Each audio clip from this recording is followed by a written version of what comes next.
This spectacular place is none other than Angel Falls. One of the most beautiful and picturesque falls in all the world, dropping to an astounding 108 meters into the picturesque gorge of Bogota.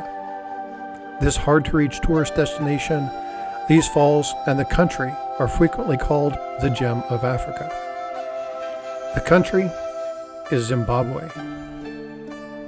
And while I would love to talk about the picturesque falls, the wildlife, and the amazing scenes within this country, the purpose of today's video is to talk about the country's economic woes and the future of its currency. In 2003, the economy collapsed. It is estimated that millions of people fled the country in order to avoid the war-torn, black market, government-oppressed, fixed election nation that sought to enslave those who remained. During this time frame, it was estimated that those living there were doing so on less than $1 a day. See, Zimbabwe declared its freedom in 1980, and with that came an influx of people. They expected the GDP would grow, farming, economic, business, it would draw people in. Unfortunately, the dollarization of the economy in Zimbabwe completely destroyed the confidence in the Zimbabwe dollar.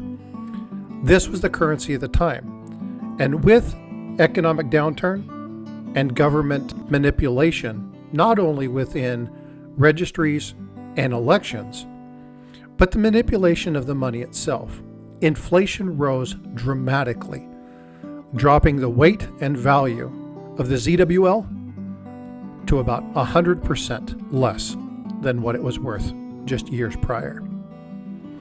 Well, something had to be done, and that change happened in 2024. In April, the nation of Zimbabwe released what was known as the ZiG, that was the Zimbabwe Gold, a new proposed currency that was backed by their 2.5 tons of gold. This meant that the proposed new money of Zimbabwe would be backed, yet another nation getting back on that gold standard. Now, by many, stackers, collectors, money market people believe that precious metals is the only way to have a currency. So this is a good move by Zimbabwe. But there's some questions that I have, and those will come here in just a moment. On June 26, 2024, an article was released indicating that the inception of the new currency had stable exchange rates, and they remained stable at a premium of about 13.5 to 1. Now, this was on the back of relatively stable parallel market rates.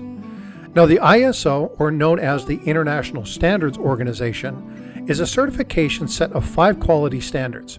These help to ensure organizations and nations meet customer and other stakeholder needs, statutory, regulatory, fiscal requirements related to a subject, product, or service.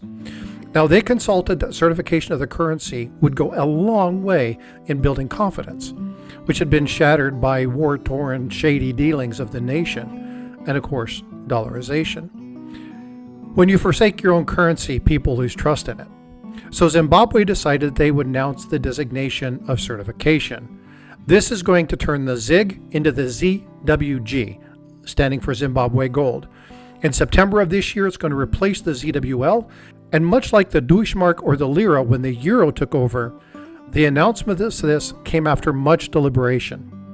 The nation's money will change, but I have a question for you. Looking at the history of Zimbabwe, the corrupt dealings within government officials for elections, putting pressures on the voters to ensure that they voted for them, the ousting of an old elector for a new one who basically followed the same premise, the changes in a system, although backed by gold, still fraught with manipulation of the government. Do you think it's secure? Do you think the confidence will come back? This is a question that I have for you. And if you're interested in the globalized economy and discussions on how currencies changed through the world, there's a video right here. Go check that out. You might be interested in it.